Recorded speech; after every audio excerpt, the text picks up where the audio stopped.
Timberwolves get their 31st win of the season against the pitiful Wizards, who moved to 7-36 on the year. This game was played in Washington, get the 11-point win. I say 31st win because we're now 31-13, and I wanted to check in with the last time we played the Wizards last season, because in that game we also had 31 wins, but 30 losses.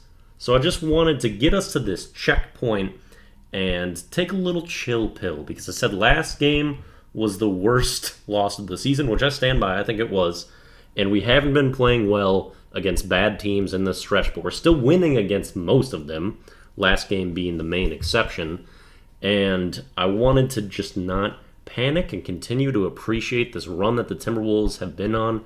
We just got pushed out of the 1 seed for the first time in 65 days, and I did not expect to be saying that whatsoever going into this season, even with an optimistic mindset going into this year. And so I just wanted to calm down and be like, things have gone really well, and even when things aren't going well, we're still picking up wins, and things can still get better. We can still do something special this year, and it's great to be a legitimate basketball team, because we just played one that is not that. The Washington Wizards.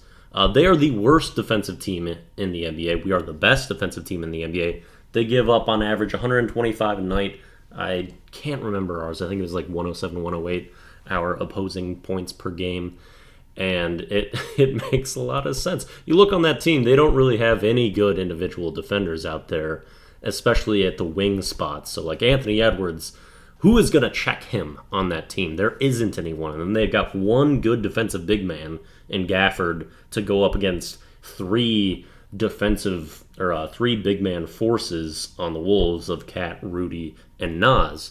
And Nas wasn't very good in this game. Cat had a good second half that I'll talk about a little bit more. Gobert was good all throughout, but he's not really the offensive puncher of that crew. And there was a lot of matchups that you think that the Wolves should be able to completely exploit, because the team defense of the Wizards is horrible as well. Like, they don't have good individuals, they don't have good team dynamics, they don't show a lot of help, they don't rotate super well, and there was multiple plays where I'm just kind of awestruck at how bad the effort and attention to detail was from the Wizards on the defensive end, and it still didn't matter for a full half of basketball. We trailed by 2 at the end of the first half, gave up 7 dunks in the first quarter too. I think the Wizards made 1 shot outside of the lane in the first quarter, and they still only trailed by 6 at that point. And also we had a timeout within the first minute of the game because we did not respond well after getting called out by Chris Finch for our terrible loss in the previous game. Apparently there was some controversy of what he was saying, with the team being immature and kind of their performance not being acceptable, which that's exactly what I thought. Man speaking the truth, can't fault him for that. Apparently people thought that he was going after Cat, who had 62 on the night, but he's just keeping people accountable, the entire team. And I've really been impressed with Finchy and his approach this year.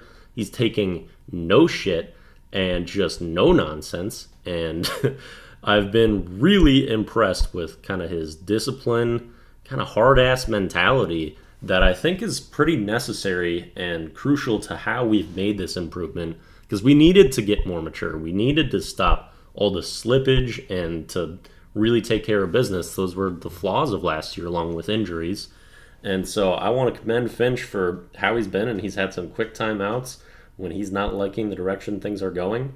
And you got to keep the stars accountable too. Like, to start the game, it was Karl Anthony Towns missing a 3, Abdia, who was guarding him, leaking out and getting a dunk, first possession of the game. And then the next one, Anthony Edwards falls asleep on a give and go from Kyle Kuzma, who just cuts in front of his face and gets a shot in the lane as well. I think it was another dunk. And Anthony Edwards, he gets beat on that a lot. The problem with him is certainly off ball, and when he guards people that cut well, oh boy, does he get beat a lot. But he can be certainly special on ball, and when he tunes it up is so good. But this game, he would come into some issues on the defensive end as well. He was just pressed up way too tight, bad starting positioning, and Abdia ended up drawing a lot of fouls on him with that. There was at least 3 plays where he's just too pressed up for his own good, gets a little handsy because you'd really have to get aggressive to try to get back on the play. And yeah, that didn't work. So he would pick up 3 first-half fouls as well as Karl Anthony Towns. Neither of them shot the ball very well in the first half, although Ant was still getting to the free throw line, so his scoring output was good all game long. And that's the other thing I want to do. Silver lining here, it wasn't a great Anthony Edwards game in my mind. Dude had 38 points. Like, that's my off-night bar for Anthony Edwards right now. That's still special and insane. And Karl Anthony Towns played a half of good basketball. We saw how good a half of basketball can be from Cat in the previous game, 44 points, 8 threes. And this one, his second half was the more special one, where he was good scoring the ball, but I really just liked his demeanor and approach. He was a lot slower in most of the scenarios, had some good passes, got movement injected into the offense in a game where we did not have Mike Conley. So that was really helpful. Even though there was because there was a lot of stretches of the game where our offense seemed kind of helpless. And so that was huge. Also impressive that we only had 7 turnovers in a game without Mike Conley. That's kind of been the trend when we haven't had Mike. Maybe people are just more on top of it or just less open to be themselves and play fluid. I don't know. But I bring up turnovers every game. Well, it wasn't a problem for us. It sure was for the Washington Wizards. And I say that's the mark of a bad team all the time, is when you can't take care of the ball. They had 21 turnovers, the Wizards, which is also what we had against the Thunder just a couple games ago when I was kind of freaking out about the turnovers and just was over it. And that was the difference maker in that game, 20-point difference, Thunder versus us, and we just gave them those points essentially. We got a plus 28 in turnover differential for points against the Wizards. They only won by 11. Like, they'd take care of the ball. They'd probably beat us in this one. We shot so horribly. We still get 23 more field goal attempts than the Wizards in this game, who had 1 more rebound than us. And it was just the turnovers that were the problem. They also had 1 more 3 than us.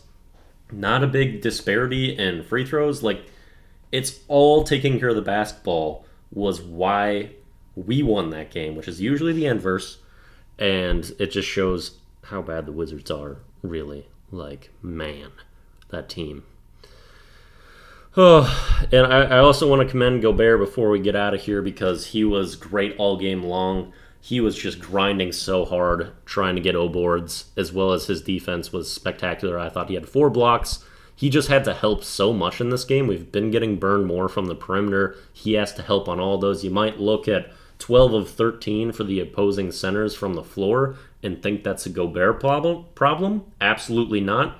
Almost all those buckets are Gobert having to go help on dribble penetration or a cut.